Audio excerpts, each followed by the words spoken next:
नमस्कार, दर्श न्यूज देख रहे हैं आप और मैं हूं आपके साथ दक्षा प्रिया। पूर्व सांसद आनंद मोहन की एक बयान से सियासत तेज हो गई है। दरअसल केंद्रीय मंत्री चिराग पासवान पर उन्होंने एक तंज कसा। उन्होंने ये सवाल उठाया कि चिराग पासवान पासवानों के नेता है भी या नहीं, और एनडीए में भी रहने की बात उन्होंने की कि एनडीए में वो है या नहीं। अब ऐसे में इसको लेकर सियासत तेज हो गई है। कल इसको लेकर के एक प्रेस कॉन्फ्रेंस रखी गई थी लोक जनशक्ति पार्टी रामविलास की तरफ से, जिसमें अरुण भारती भी उन पर हमलावर नजर आए थे।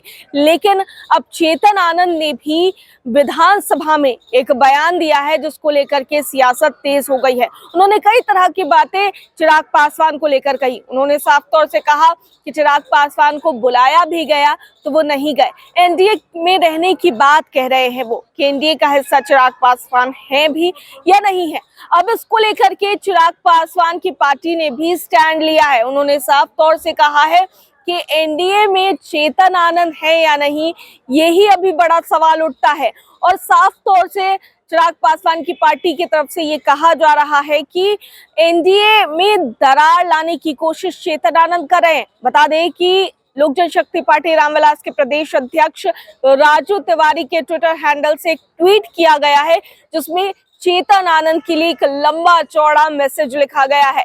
क्या कुछ लिखा गया है, आइए हम आपको सुनाते हैं। राजू तिवारी ने लिखा है कि श्री चेतन आनंद जी, आपके हालिया बयान को पढ़कर यह स्पष्ट होता है कि आपकी प्राथमिकता एनडीए को मजबूत करने की बजाय उसमें दरार डालने की है।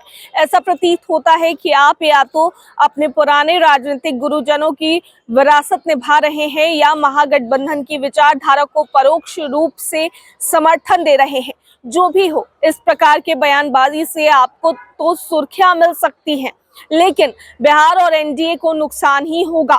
चिराग पासवान जी एनडीए में है या नहीं, ये तय कीजिए। पहले तो आप ये बताएं कि आप ये सवाल एनडीए के सदस्य के रूप में पूछ रहे हैं या महागठबंधन के प्रवक्ता के रूप में।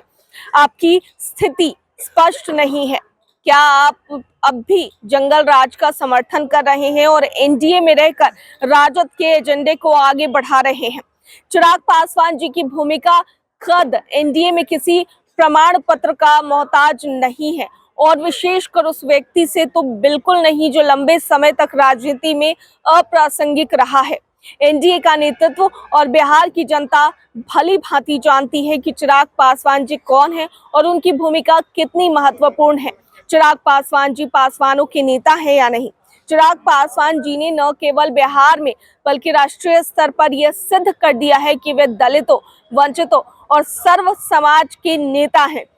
विगत चुनावों में उनकी सफलता और उनके नेतृत्व में लड़ी गई लड़ाइयों ने इसे बार बार साबित किया है। चेतन जी, क्या बिहार के मुख्यमंत्री नीतीश कुमार जी, मांझी जी, सम्राट चौधरी, उपेंद्र कुशवाहा जी और विजय सिन्हा जी को आप केवल उनकी जातियों का नेता मानते हैं?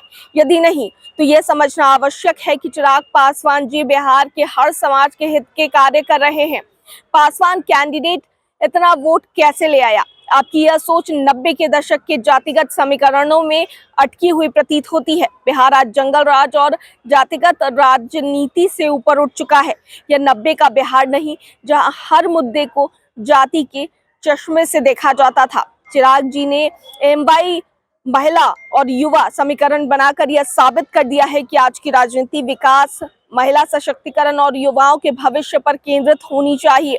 आपकी यह बयानबाजी बिहार के विकास की इस यात्रा को रोकने का प्रयास है। और इस तरह की कई बातें जो गिन गिन कर गिनाए गए हैं। बता दें कि राजू तिवारी जो कि प्रदेश अध्यक्ष हैं लोक जनशक्ति पार्टी रामविलास के, उन्होंने एक लंबा चौड़ा पोस्ट ट्विटर पे किया है और तमाम उन सवालों का जवाब दिया है जिसको लेकर के आनंद मोहन पूछ रहे थे। लगातार वो सवाल उठा रहे थे। 5 सवाल उन्होंने किए थे चिराग पासवान को लेकर के, वो चाहे पासवान वोट को लेकर के हो या फिर इमामगंज में जीतन राम मांझी जी की बहू के लिए प्रचार प्रसार न करना हो, या फिर पासवानों के नेता हैं या नहीं। ये तमाम सवाल उनके थे जिनको लेकर एक लंबा चौड़ा पोस्ट किया गया है और जवाब दिया गया है।